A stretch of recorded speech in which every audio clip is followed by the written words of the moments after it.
As Steve indicated, I was a professor, just a research and teaching professor at campus for a number of years. I started in April 1 of 1981. University and I are still debating who was the April Fool that day. But I've been the director at the Research and Education Center in the western part of the state since December 1st of 15. Occasionally I'm going to use a product name or label, and that does not constitute an endorsement by myself. And if those of you who know me very well, you'll know that in fact it's kind of dangerous when I put up somebody's product or label. What I want to do is talk about some of the things that we've worked on as a group. There was a fairly large number of individuals working in the no-till arena when I arrived in '81. A lot of the work started in 1970. People there came from other states. Bob Blevins actually came from here. He came from Ohio State when he went back to Lexington with his PhD. Grant Thomas was there, and Grant had worked at Virginia Tech, which is also where some very early no-till work had been done.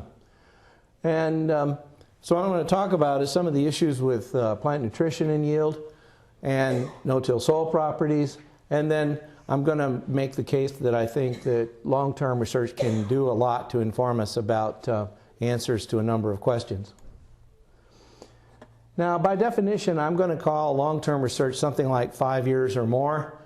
Frankly, the standard for research publication now is probably as little as 2 site years, as long as there's something dramatic to talk about. I agree that some of that can be valuable work, but I think long-term work is a little more valuable because it reflects better what we do, what we are, and what we've got to deal with in terms of having to sample different seasons and look at what happens over time. I'm going to talk first about a situation or two revolving around, say, no-till soil properties. Generally, in our environment, no-till yields have generally improved over time. That's not always the case. We do struggle with certain soils, as some of you might know. Some soils are not as amenable to no-till management as others. And these yields have increased not with regard to nitrogen or other nutrient. They're just because there's been a changing in soil properties, and sometimes these can dominate the response we see. This is a long-term trial that's run for 50 years. This is the average yield that's been observed over those 50 years. There's a significant tillage response here. As you can see, the open circles and dashed line lies above the closed squares and the solid line, which is the moldboard plow. So there's a significant tillage response. There's a very significant nitrogen response. And because the curve doesn't maintain the same shape over the course of the response, there's a tillage by nitrogen interaction. But you can also tell by the significance it's not as profound as the other two responses. We had another long-term study where wheat and double crop beans were in the mix, and it was observed right away that if we look over here, in this region here, when we had these low-yielding wheat years, average seasonal yields were in the lower part of this, then tilled wheat tended to yield more than no-till wheat. And we had, whoops, oh, that's evil. Okay, let me see if I can go back this way. All right. I found the right key. Then we found that when we were looking over here at years like this, that corn didn't exhibit the same behavior. Corn generally likes a no-till environment for us in this particular soil and location, but wheat did not. And the question is, what's going on? Well, it turns out as we did some more work, we discovered that the years that were a little bit poorer for wheat were the years that were colder and wetter during the wheat production season. Most root systems like to have a little oxygen, and most root systems function when it's a little bit more warm, not hot, but warm, as opposed to cool. So because no-till is generally colder all season long, it's generally wetter after every rain, and that means it takes more energy to warm them up because of the heat capacity, and in general they have a slightly higher bulk density. We end up with a root environment that for wheat, during its part of the production cycle, when you have a year that's a little colder and wetter than normal, it's not a good system. So that's one of the reasons why in that rotation we were finding farmers were doing tillage every 2 years. They had no-till beans after the wheat. They had no-till corn as the next crop, but then they would immediately till those corn residues because they wanted to create a better environment for wheat production. And we still saw some years where, in fact, the wheat was equal in yield. So in this case, you could make wheat yields in no-till equal wheat yields in tilled ground, but you couldn't make them perform better. And that corn is growing in that cyclical environment, which means that no-till response is not, all that corn was really grown no-till. The reason that's not performing is the tillage done for the wheat 18 months prior. What's causing that? This is just a summary of what we observed. Wheat, 4 out of 10 years, tillage was better than no-till. 5 out of 10, they were equal. One time, tillage was less than no-till. Double crop beans, generally things were equal.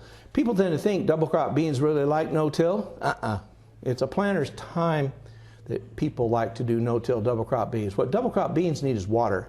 And it don't matter whether you've tilled or you've not tilled. It starts out, usually in Kentucky, it's pretty dry after wheat harvest.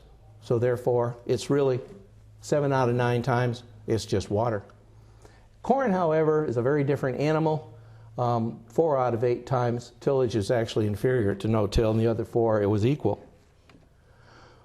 When we got to looking in those plots, and we discovered that there was a very significant effect of pore size distribution in the continuous no-till versus the ones that were tilled every other year ahead of the wheat production cycle. You can see here that the no-till line lies well above, okay, here, so there's greater water retention across all different kinds of tensions. We're getting drier and drier down here, but the no-till soil is retaining more water relative to the tilled soil.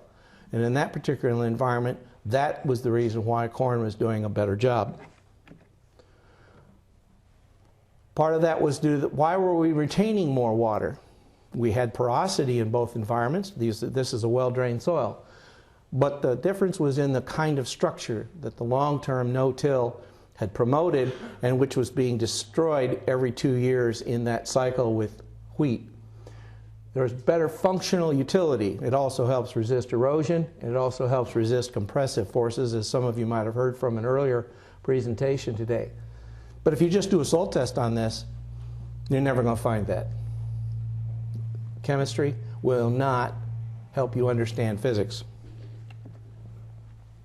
So this thin section of a no-till soil aggregate, which shows a nice pore there around that piece of root that's in that soil, is an area where we're retaining water that then is held until another day. So what's a little extra porosity worth? In our environment, it's 2 to 4 days of corn growing without wilting between rainfall events. And if we look at this set of data from the long-term plots, that seems to explain why we have absolutely no difference in the nitrogen response here. We have no tillage by nitrogen interaction. These are just parallel lines. We have an equivalent amount of nitrogen response in both tillage systems, but yet the no-till lies completely above the other. That's what a little porosity is worth. Something north of 10, 12 bushels per acre per year, regardless of N rate. To get into the chemistry side, my first degree was in chemistry before my wife convinced me that assistantships were freer and you had to do less teaching if you went into agriculture with a chemistry background than if you tried to go the other way, of course. So we'll talk a little bit about nutrient stratification. Nutrient stratification, of course, is we get this buildup. Of particular interest to you folks is this example, phosphorus buildup at the surface. When you average these two out over that 8 inches, it's every 2 inches or so there down to 8 inches, you can see that the highly stratified one is going to actually have the same average amount of soil test P, it's 20 ppm, as the one that's been tilled in to make it more uniform with depth, although there was a little bit of a disc bulge there at 10 centimeters. Now the question is, what does this mean in terms of plant nutrition? Again, some of the early research, what we've got over here is we took soil samples in some old plots. They've been there for about 11 years at this point.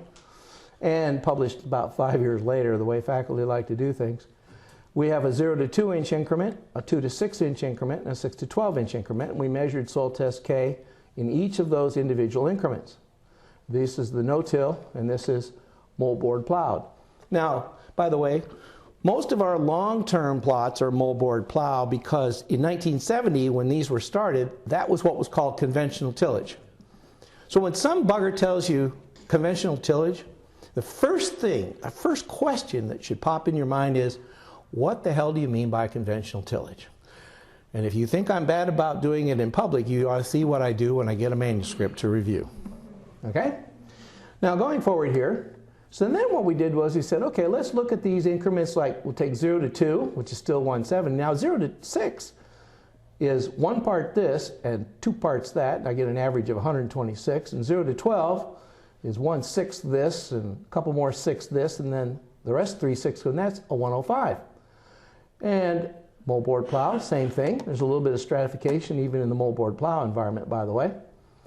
And I looked at the ratio in the soil test from no-till moldboard plow, ranged from 30% more in this increment, 6% more if you average it over 6 inches, and it's about the same. So we look at that, and we had 2 years of corn data from 80 and 81 where we measured total potassium uptake. Which one looks like what the plant sees? Plant doesn't see 6 inches, it doesn't see 12 inches, it sees that 2 inches. Why? Because you got enough roots underneath the mulch. This is a system where there is a cover crop, has been since 70. So you got roots, you got water, and you got your nutrition at the surface. Nice combination. We've got some other data. This is data on corn. And we've got stratified and non-stratified environments, and this was done in the western part of the state where we've got more probability of a phosphorus response, and it didn't matter whether it was stratified or not, falls on the same basic relationship. Notice we max out somewhere between 20 and 25 ppm P2. This was probably though Bray 1 at the time. Here's another one with soybean.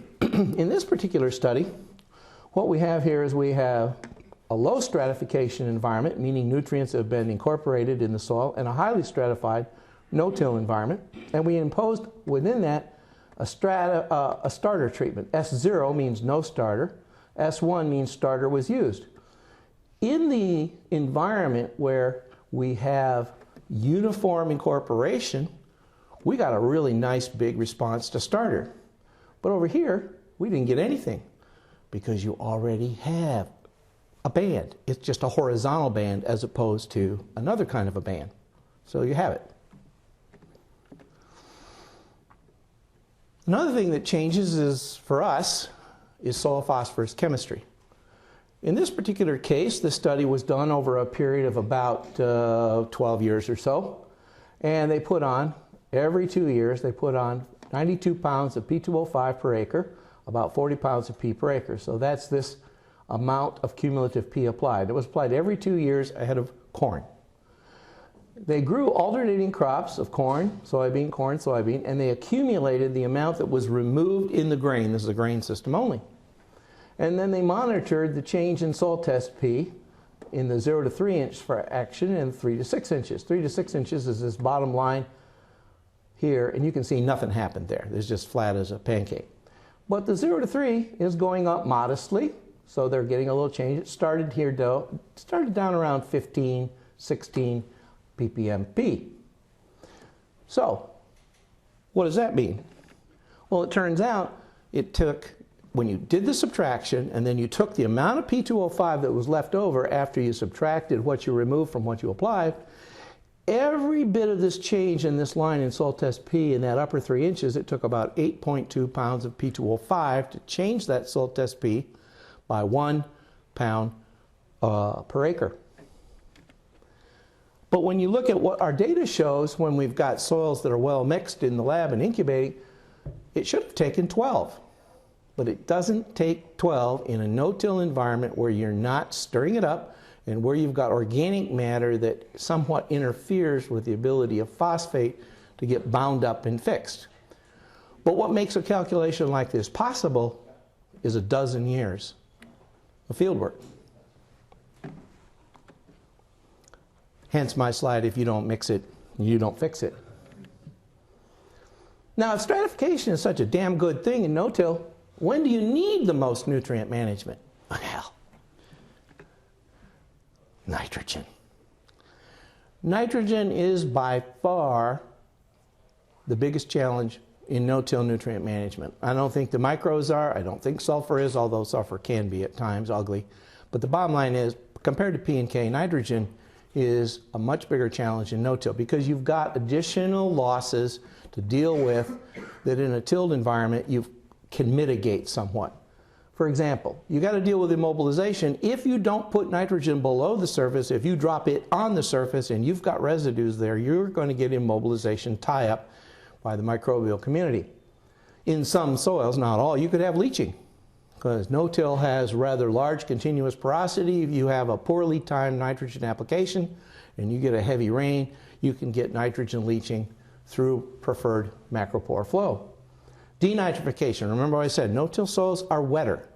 Wetter soils, less oxygen, higher probability of denitrification in the formation of either N2 gas or N2O gas, and volatilization. If you use a urea-based material, whether as dry urea or UAN, you have a higher likelihood of experiencing some volatilization as the urease enzyme kicks out part of that when that hits residues or other surfaces where the urease is present.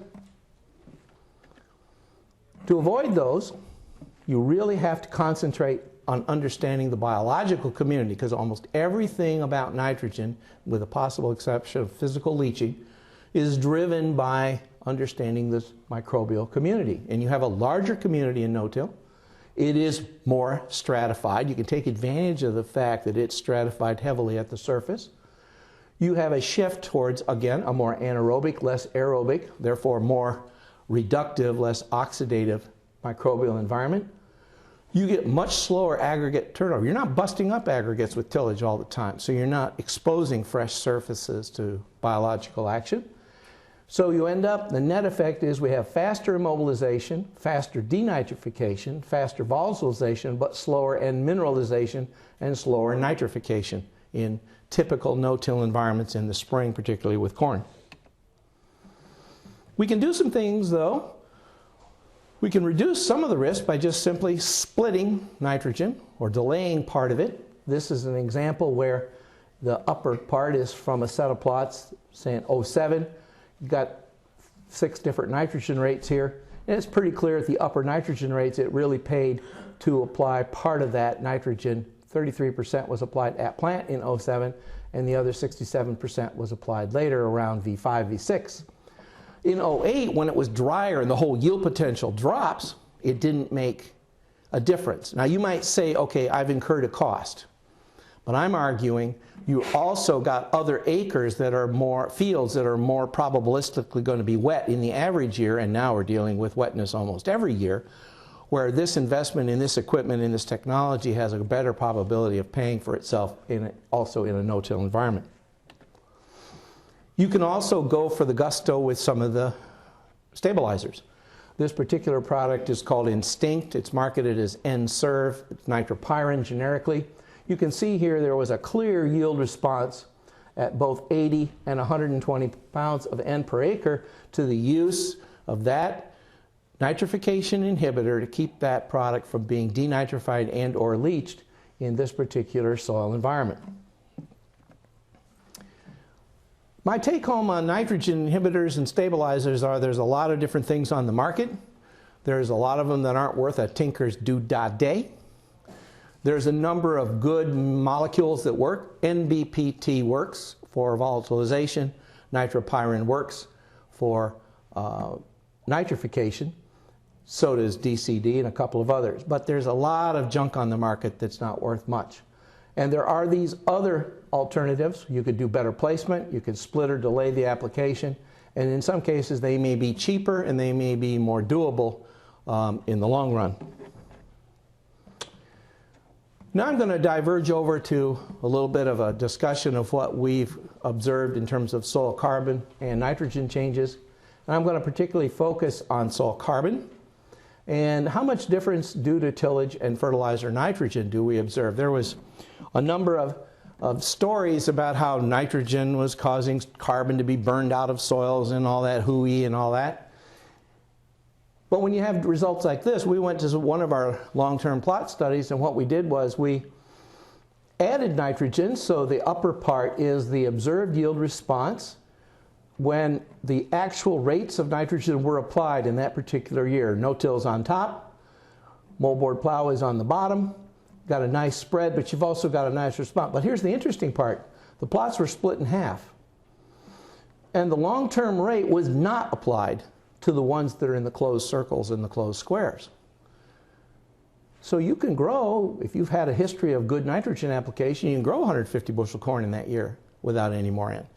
So if you don't think that soil organic matter can't be part of what sustains the nitrogen cycle, by the way, cover crops can act to enhance this too, if you want to consider them as an additive to that pool, then guess again. You can even see the effect in the moldboard plow. The residual end line, which is the bottom line there, is clearly positive, but it means more in that no-till environment.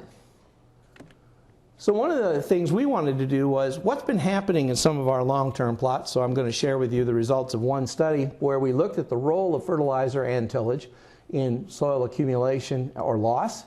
And we wanted to understand that SOC status, soil organic carbon status, relative to the unmanaged grassland that surrounded this plot area. It was a neat way in which we could do it. We could go to the four corners around this, and we had this unmanaged grassland. So we could take a synoptic, same time evaluation of the SOC status. And we also wanted to look, there was a story about how, well, if you plowed it, all the organic matter was down there. It didn't matter. You no-till guys, you're accumulating it on the surface, but the organic matter they plow under is there. So we measured soil organic matter after 38 years in this study. We did it by depth and then for the whole root zone. This particular trial is continuous corn with a winter cereal cover crop. It was started in the spring of '70 by Dr. Blevins in a bluegrass pasture. We have the 2 tillage treatments, no-till and moldboard plow, and 4 nitrogen rates up to 300 pounds of N per acre. By the way, a lot of farmers like to think that university people are somehow pikers on nitrogen. We've never been pikers. It's just when it stops responding at 150 pounds, we tell you it stopped responding. It doesn't mean we didn't try more N. We tried, okay? But this idea that somehow, that, you know, we don't like to recommend nitrogen because we don't like it. No, we'd love to recommend it if it was needed. This is a deep, well-drained Maury silt loam that's located near Lexington. When we soil sampled, I didn't sample the 75. I sampled the 0, the 150, and the 300 in both tillage treatments, and it was done in April of 2008. We took 3 cores per plot to a depth of 1 meter in 10 centimeter, 4-inch increments, and you have to determine the bulk density in order to really determine the amount of carbon stock, because the bulk density is not the same in each depth increment for each tillage system. And we measured total N and total organic carbon, and I'm just going to talk about soil organic carbon. And then, like I said, we took 3 cores at each of the 4 corner locations. This is what the soil organic carbon looks like with depth. We have, the surface is over there at 0, okay? That's over here, right here. And then goes down, so we're going deeper in the soil. And I've pegged each of these at the midpoint for each of the 10 centimeter increments. The red stars show what's significantly different. This is at 0 nitrogen. So no nitrogen had been applied for 38 years up to this point. Here's the sod. And man, it's got a lot more organic matter in it compared to either the no-till at 0. And this is the moldboard plow. And you can see it's pretty uniform down to about 30 centimeters. We've been plowing this soil somewhere between 20 and 30 centimeters every year, once a year. But you can see that the no-till is better up here, about the same here, and then it tends to be lower here. This is at 0 N though, okay? Now let's go up to the 300. The reason it says 336 there is because when I give this into a scientific audience, I got to put it in metric, so that's metric units. But it's 300 pounds of N per acre per year for 38 years. Now, well, the no-till looks pretty much like the sod. And the real difference is between that and the moldboard plow, which is still uniform, but it's pretty common there, catches up, they're all about the same here. The only time when that moldboard plow is a little bit bulgy is right there, and trust me, that ain't gonna make up for that. So at all the nitrogen rate, the moldboard plow did result in greater uniformity through the upper 30 centimeters, and there was a pronounced bulge in that 30 to 40 centimeter increment. The no-till profile distribution was similar to that for the grass sod. The way it's distributed with depth is similar. But relative to the unfertilized grass sod, the unfertilized cropland has lost 25% of its SOC in 38 years. All those losses were confined to the upper 50 centimeter. There's no change at greater depths in the root zone. And what happens when you add all the depths up? Well, in this case, we've added them up, and we set the baseline for the sod. This is where the sod was. The sod was about 47.5, 48 tons of profile SOC per acre. Now, if I convert that grass sod to continuous corn, grow it for 38 years, and apply no nitrogen, that point is right down there. That's the 25% I lost. And you'll notice there's no difference in no-till versus moldboard plow.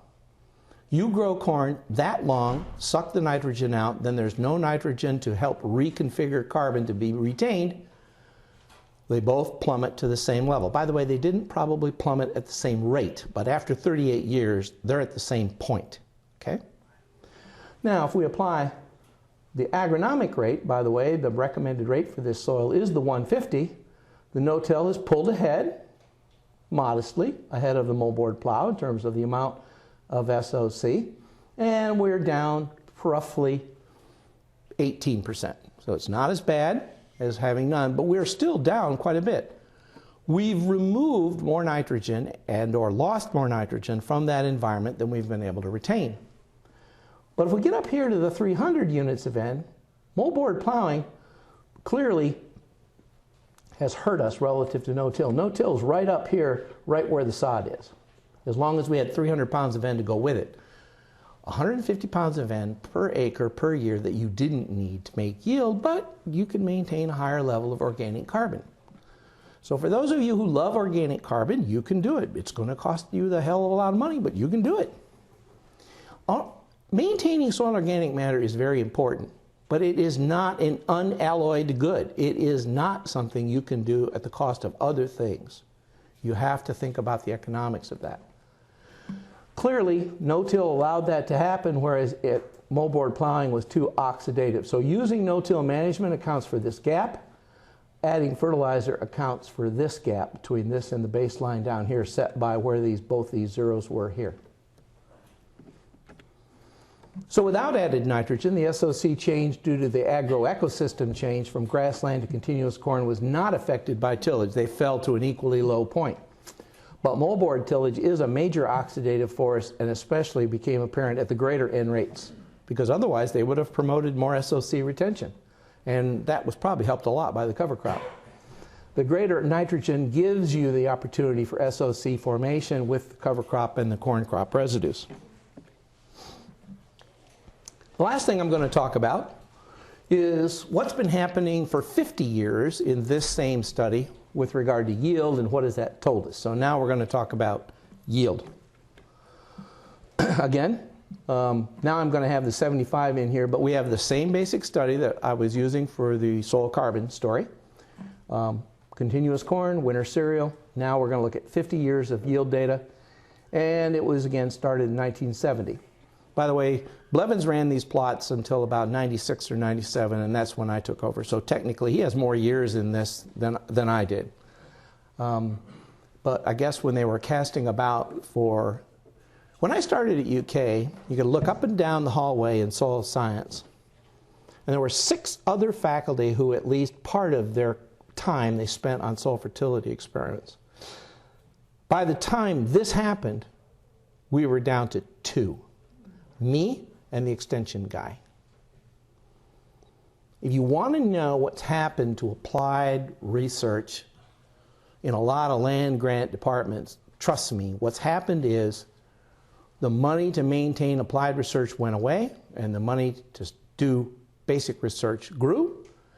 Hence, and I do probably 50% basic research when I'm on that appointment, hence that's where you put your effort, because that's where you've got money to do the work.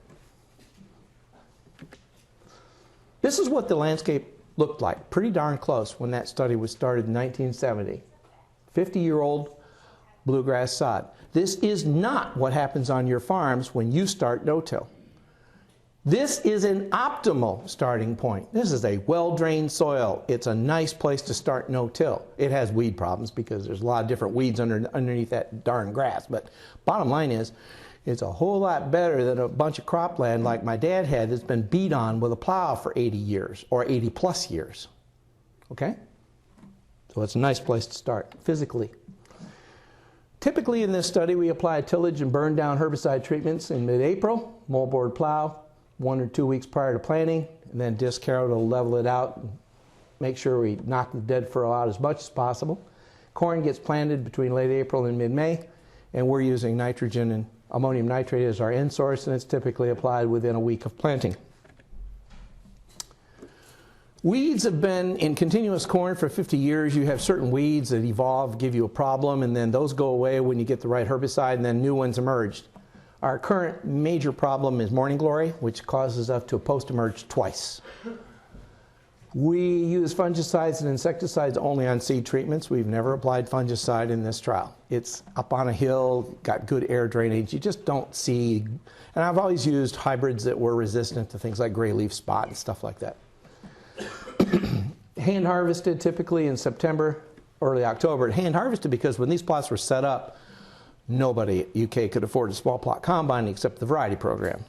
So everybody else's plots were set up to be hand harvested, so that's why these are the same way. And the winter cereal rye, wheat, or triticale, it's changed over the years. I use wheat now. Most of the time they use rye or triticale before, is established post-harvest. Philosophically, I think we do long-term experiments not because we think we're going to just get a simple effective time.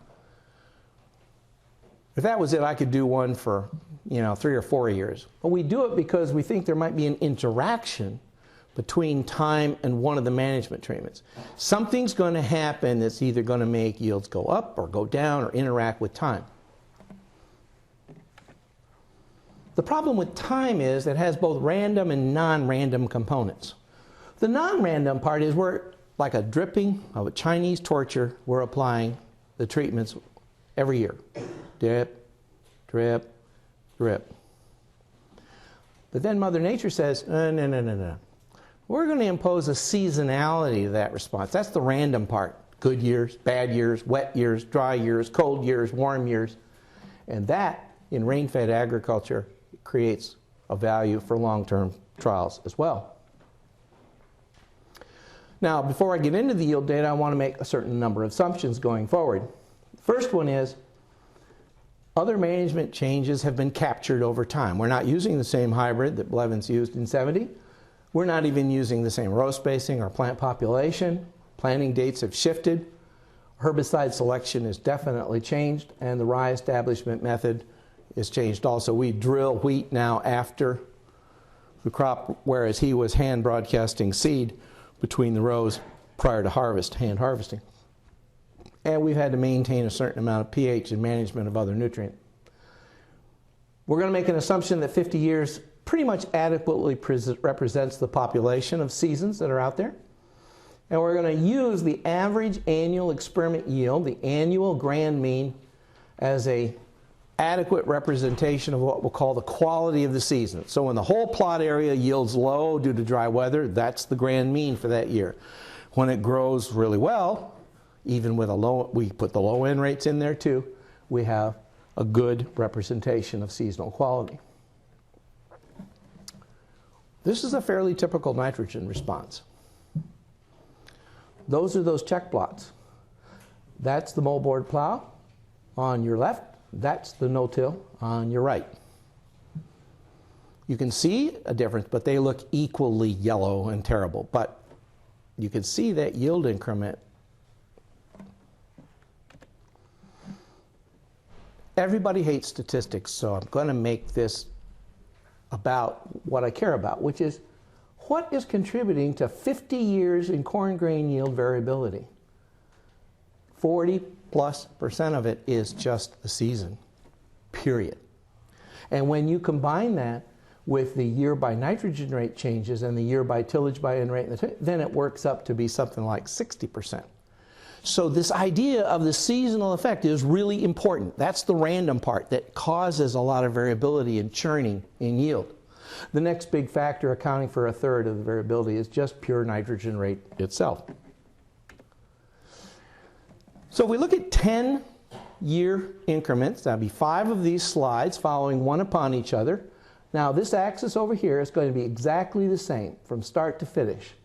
This axis here is going to be the same, exactly the same from start to finish. We have the 4 nitrogen rates, 0, 75, 150, and 300. And then this is kind of a statistical summary. This first 10 years, moldboard plow was actually better than no-till for the first 2 nitrogen increments, and then they pulled together at 150 and 300. My colleagues at the time, when I arrived there, they were saying, we're losing nitrogen. We're just losing nitrogen. That's why this 75 isn't as good as this. We just got to be losing nitrogen.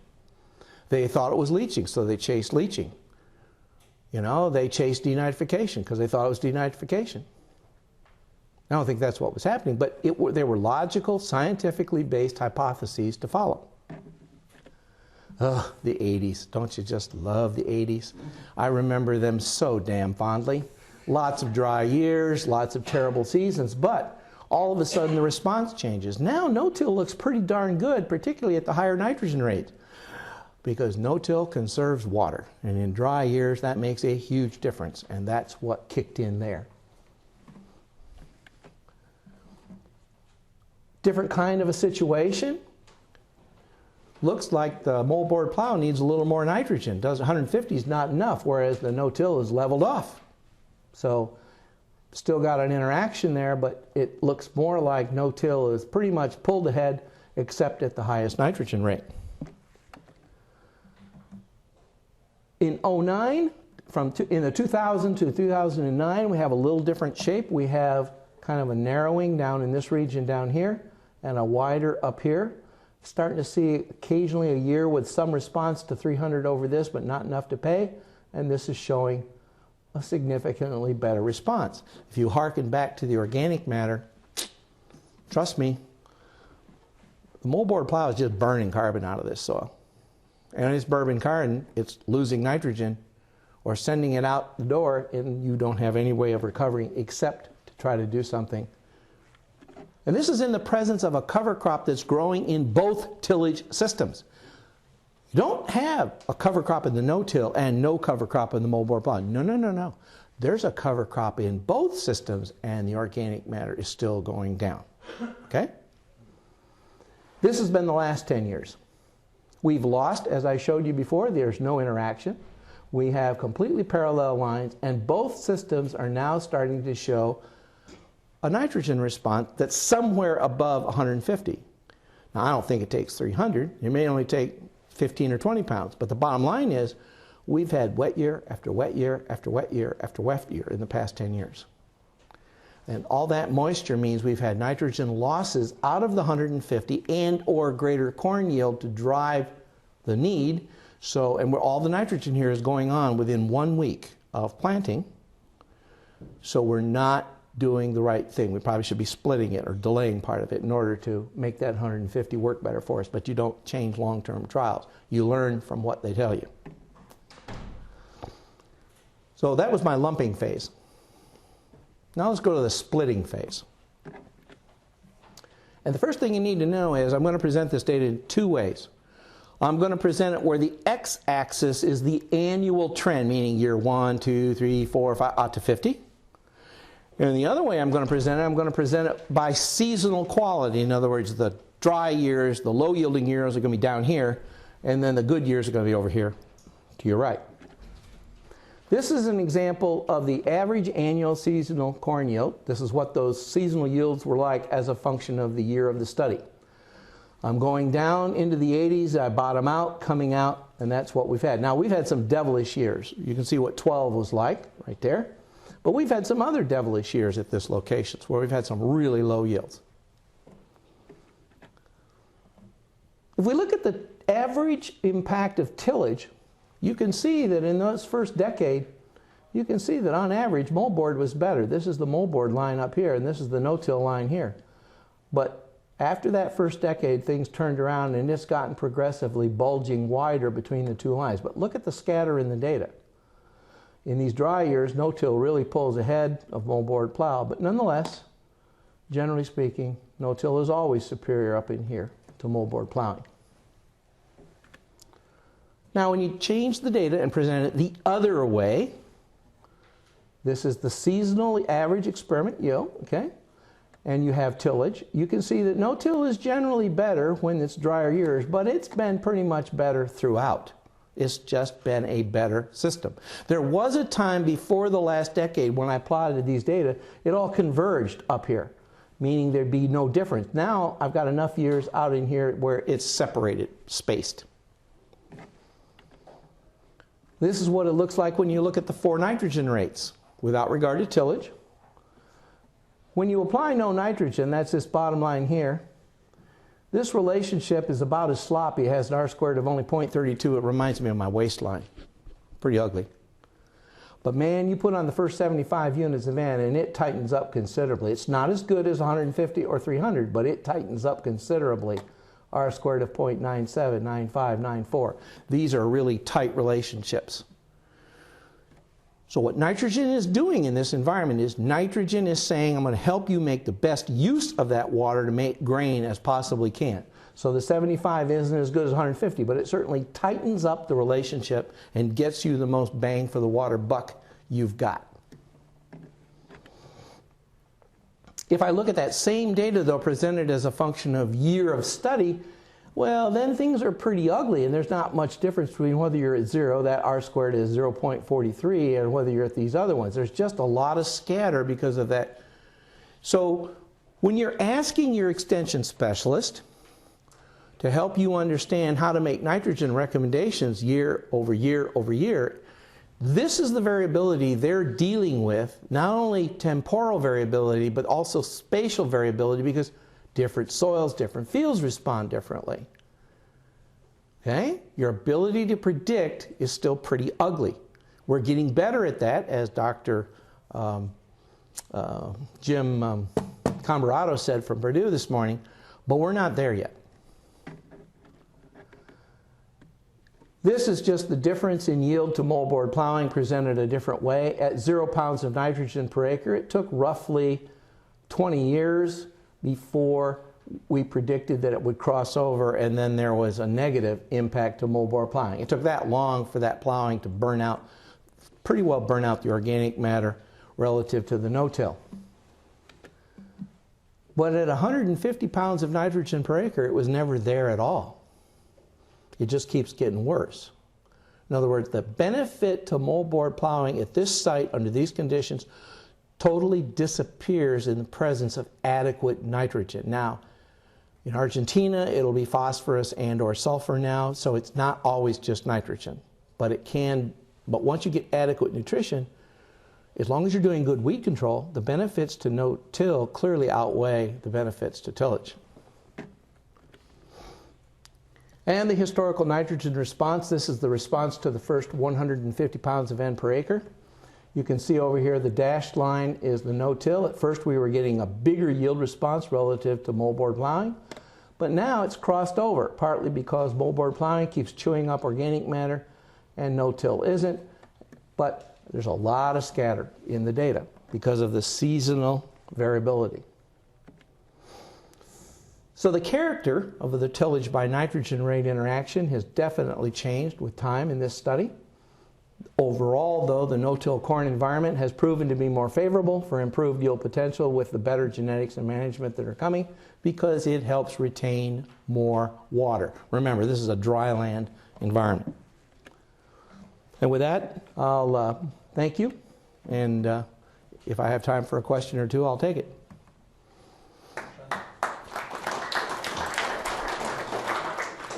It's plenty of time. Question. Sir? What do you think it takes to overcome, you showed a 10-year yield drag. At low nitrogen. If I put on the 150 recommended, it converged. Get the same yield. Didn't have a yield drag except at 0N at 75. Okay. So as long as we put on 150 pounds in, we shouldn't have a yield drag. I wouldn't say 150. As long as you put on adequate N for your environment, Okay. and adequate phosphorus, sulfur if you need it. If you make sure your nutrition is adequate, those things that organic matter is providing you in the tilled environment, kind of for free but kind of not, because it's part of your patrimony you're burning, then as long as you're providing that nutrition, that no-till will equal or exceed depending on the water situation. There was a question up here first. So with the tillage that's sustained our yields, even though people are doing a lot of tillage, N has made up the difference. And Not enough N on, they've kept. right. Now, it's for corn, it's usually N. For soybeans, it's been proven, and particularly in Argentina, the first big deficiency they saw with continuous no-till soybeans was phosphorus, and now they've got a raging sulfur deficiency in some provinces. So, and those are part of organic matter too. They're not all just mineral derived. So you have to think about, you have this organic matter reservoir. With corn, the big hog at the trough is nitrogen, but after that it could be phosphorus or sulfur. Question back here. I probably missed it, but is it just in the Mobile plot that you're seeing organic matter going down, or did you mean both of them? We saw organic matter going down in both systems when they were inadequately fertilized. Both. Okay. Both. You have to put on a surplus of nitrogen to maintain a carbon level that's equal to the old sod that we sampled. It's not feasible, it's not financially. So they're both going to come down, but they're going to come down at different levels and at different rates. The no-till is going to conserve that carbon longer, and it's going to hold it longer. But if you don't ever apply nitrogen, you end up at exactly the same total profile carbon position, equally low. Over here first. Yeah, I appreciate the talk. I used some of the data in the class I taught over the years. But see if you agree with me, I agree with you on some of the interpretation. So as you build organic carbon and nitrogen, is it due to, as you build the carbon, but there's this nitrogen variable, is the carbon buildup due to more biomass production or due to the nitrogen being able to more humify the carbon more efficiently? You understand what I understand that. I don't have any data on the latter about ability to humify better. I don't have any data. I do have data, though, which I just got a couple years ago. I was able to C14, C13. This whole study's been bootlegged over the years. I've never had any money, so I've always had to bootleg this up. I had these long-term soil samples back from '08, but I had no money to put them through C14, C13 analysis. But I finally got enough money to do that. It cost thousands of dollars for this many samples. When I'm done with that, I'll be able to know how much the corn has contributed to what remains in that soil carbon pool in that total meter soil. And I'm assuming most will be. And I'll know then, because I know the corn biomass has been greater wherever some fertilizer was applied, because it was, gave a higher yield. So the question will be, how much substitution has now occurred against the background? Now the cover crop is the wrinkle, because it's a C3, so you don't get the right signature. The C3 is going to give you the signature like the sod, whereas the corn is a C4 and gives me another signature. But I haven't gotten, I ended up going to Princeton and dealing with a $30 million construction project, and that took away time to interpret data like I've got, okay, to be truthful with you. So I don't know exactly, but I do have data to understand the first part of your question, which is it better corn, bigger biomass that made it? I don't have any data on the rate of humification or anything like that, so I can't answer that part of it. The first part is, I think I'll have a handle on that once I have time to sit down with my data. There was another question over here. Well, if we're going to sequester carbon through increased organic matter and hopefully get paid for it sometime, you're telling us we have to really keep feeding it nitrogen. Oh, more than that. More than that. Do you think the phrase C to N ratio somehow doesn't apply to soil organic matter? Okay. what's a good C to N ratio for organic matter? 10 to 1? 10 to 1. So for every ton of soil carbon, not soil organic, but every ton of soil carbon sequestered, I need 200 units of N, 20 units of P, and 20 units of sulfur. Do you think you're going to get paid? What's 200 pounds of N worth? Because how much did you actually have to apply to have 200 pounds going into the organic matter? You might have had to apply 300 pounds because the efficiency ain't going to be 1 to 1. On today's market, nitrogen's worth 50 cents a pound. If it takes you 300 pounds to create a ton, do you think you're going to get $150 a ton for every ton of carbon you sequester in the dirt? My argument is, It won't work. my argument is you ain't going to see it. But on the other hand, I've been buying hay from guys who haven't valued the nutrients in that hay for the last 25 years. I buy it for less than half of what they've got in it just from nutrients plus machinery and everything else. Maybe it's just because they like making hay. I don't know. Maybe some people just like making soil carbon. So in agriculture, there are all kinds of weird things that go on from an economic point of view. But if you want to have a pure economic analysis, it's not so sweet. It's not. When the before the Chicago Climate Exchange went broke, I was a member, on their advisory board. They thought they were going to make money at $5 or $6 a ton, and people like me and Chuck Rice from Kansas State, we just laughed. I mean, it was just nonsense. Okay, so that's what the fossil fuel people want to pay? We're out of here. Doesn't pay you to do it. Now, if you were a farmer who was going to convert from cornland to grassland anyway, you got some degraded old field that you want to, well, we know that's going to accumulate carbon over time. You're going to put some legumes in there, and that's going to provide the nitrogen that's going to help with the sequestration. Peachy. But those situations had a limited number of acres they were ever going to apply to.